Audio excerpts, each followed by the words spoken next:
Assalamualaikum warahmatullahi wabarakatuh. Innal hamdalillah nahmaduhu wa nasta'inuhu wa nastaghfiruhu wa na'udzu billahi min shururi anfusina wa min sayyiati a'malina may yahdihillahu fala mudhillalah wa may yudlil fala hadiyalah. Asyhadu an la ilaha illallah wahdahu la syarikalah wa asyhadu anna Muhammadan abduhu wa rasuluhu la nabiyya ba'dah. Allahumma sholli ala sayyidina Muhammad wa ala alihi wa sahbihi ajmain. Bisawri sadri wa yassirli amri wahlul 'uqdatam min lisani yafqahu qawli, amma ba'du. Ilahi anta maqsudi wa ridhaka matlubi, atini mahabbataka wa ma'rifataka. Rekan-rekan yang berbahagia, selamat berjumpa kembali dengan saya, si pencari Tuhan. Kali ini saya ingin membagi sebuah cerita, mudah-mudahan menjadi inspirasi bagi kita semua.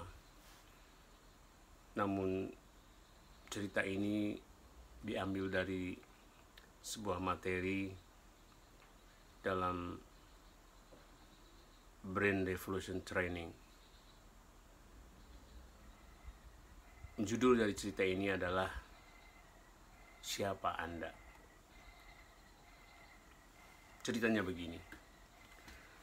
Ada seorang eksekutif muda yang sedang tertegun di pintu gerbang surga. Sebentar lagi ia harus menghadapi wawancara yang sangat penting. Manakala gilirannya tiba, setelah lama menunggu, kegelisahannya semakin memuncak. Karena menyaksikan banyak orang yang ditolak masuk surga. Wajahnya mulai tampak tegang dan mulai muram. Tiba-tiba terdengar suara pertanyaan, "Siapakah Anda?"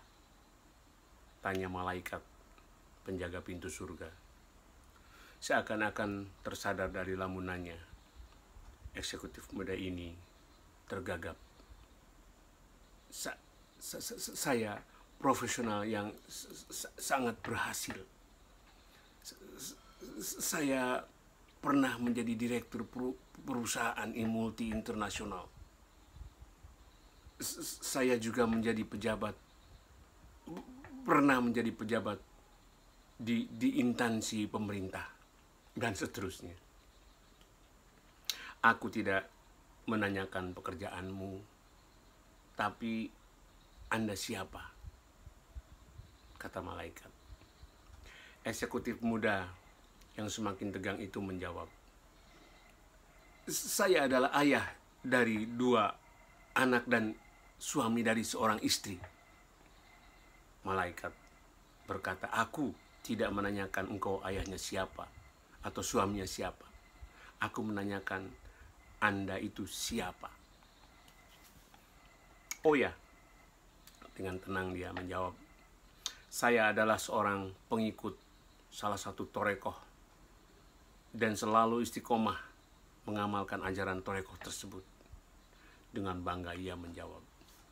Malaikat menukas, "Itu kan statusmu sebagai ikhwan.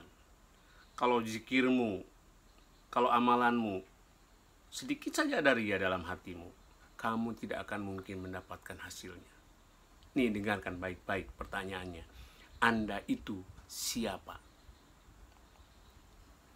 Ia sudah menyebutkan cara ibadahnya, namun malaikat tetap menukas, "Aku tidak menanyakan cara ibadahmu, tetapi Anda itu siapa?" Tambah bingung ia dibuatnya. Lalu ia menjawab, "Saya ini seorang yang selalu membantu para fakir miskin dan anak-anak yatim yang terlantar." "Aku tidak menanyakan perbuatanmu, tetapi siapakah Anda?" Malaikat menegaskan. Wajah si eksekutif muda ini sudah mulai pucat pasi. Ia yakin kegagalannya menjawab pertanyaan akan membuatnya ditolak masuk surga. Padahal selama hidupnya ia tidak pernah memikirkan pertanyaan seperti ini. Ia baru sadar bahwa satu-satunya pertanyaan penting dalam hidup adalah, siapakah sebenarnya Anda? Mengenali diri adalah pertanyaan sekaligus misteri terbesar di dunia. Seandainya Anda orang yang mengenali seisi alam semesta ini, tetapi tidak mengenali diri Anda sendiri, apakah ini berarti Anda sudah tahu segalanya? Atau justru Anda belum tahu apapun? Karena itu, tidakkah semua yang Anda lakukan dalam hidup ini mestinya bisa membuat Anda lebih dekat dan lebih mengenal diri Anda sendiri? Menjawab pertanyaan ini sebenarnya sudah jauh dahulu kala dianjurkan oleh Socrates. Dia di dalam pintu gerbang menuju sekolahnya di Athena menuliskan pesan singkat, kenalilah dirimu. Bahkan Rasulullah Shallallahu Alaihi Wasallam bersabda, man arafa nafsahu faqad arafa rabbahu. Siapa yang mengenal dirinya, niscaya ia akan mengenal Tuhannya. Mengenali diri berarti mulai perjalanan masuk ke dalam diri Anda. Satu perjalanan panjang, dan itu sangat melelahkan. Karena itu tidak banyak orang yang mau melakukan itu. Kebanyakan orang lebih tertarik untuk berjalan keluar, untuk melakukan perjalanan keluar, sebab relatif lebih mudah dan lebih dapat terlihat hasilnya. Perjalanan keluar adalah perjalanan kita untuk memiliki, sementara perjalanan ke dalam diri kita adalah perjalanan untuk menjadi. Masalahnya, apa yang Anda miliki tak akan pernah kekal. Dan itu bisa hilang begitu saja, tanpa diduga sama sekali. Jadi, masihkah Anda bersikukuh bahwa Anda adalah apa yang dimiliki? Bukankah Anda sendiri ada yang memiliki? Oleh karena itu, cara yang paling baik mencermati hidup adalah membuat pemisah sejauh-jauhnya antara diri sendiri dengan semua yang dimiliki. Anda adalah Anda. Anda adalah diri Anda yang sejati.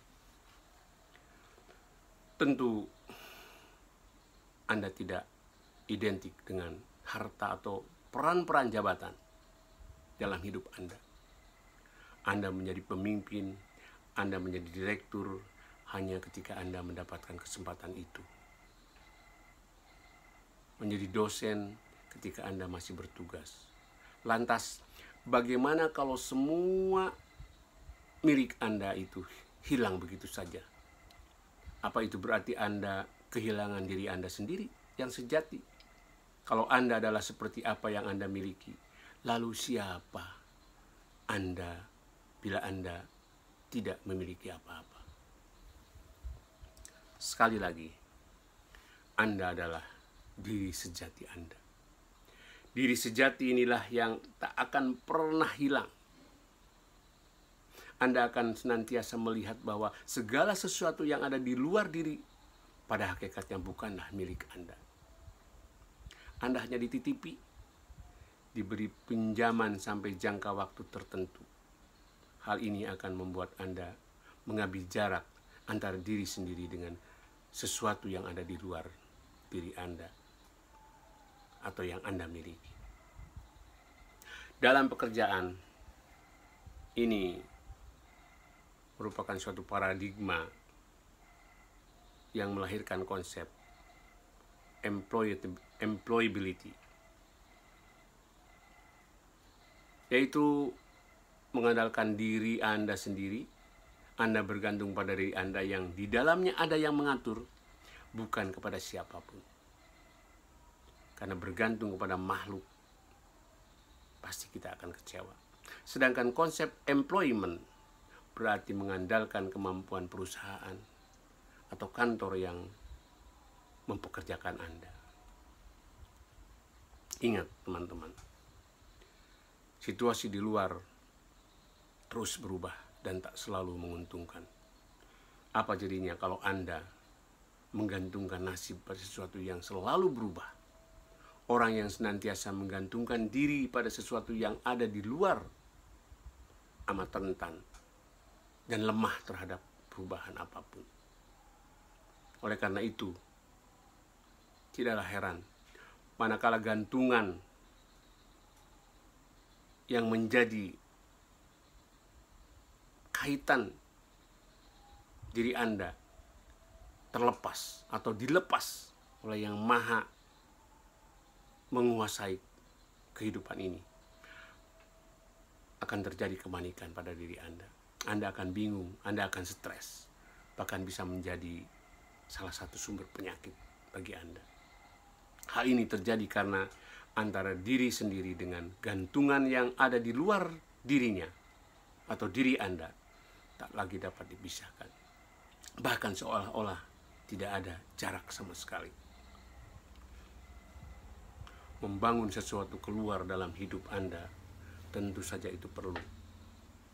Namun, haruskah Anda menggantungkan diri di luar sana? Dalam hal menggantungkan diri, tidakkah sebaiknya ke dalam atau di dalam diri Anda? Jauh ke dalam jiwa Anda yang sejati. Di sana Anda akan merasakan keteguhan dan kedamaian yang sesungguhnya. Berjalanlah terus ke dalam, Anda akan terlepas dari rasa takut dan menemukan kedamaian serta kenikmatan hidup. Di dalam sanalah Anda akan menemukan tempat bergantung yang sejati dan bisa diandalkan. Tuhan Maha Kuasa dan Maha Pengasih serta Penyayang. Tetaplah berjalan ke dalam dengan zikir La ilaha illallah. Billahi taufiq wa hidayah.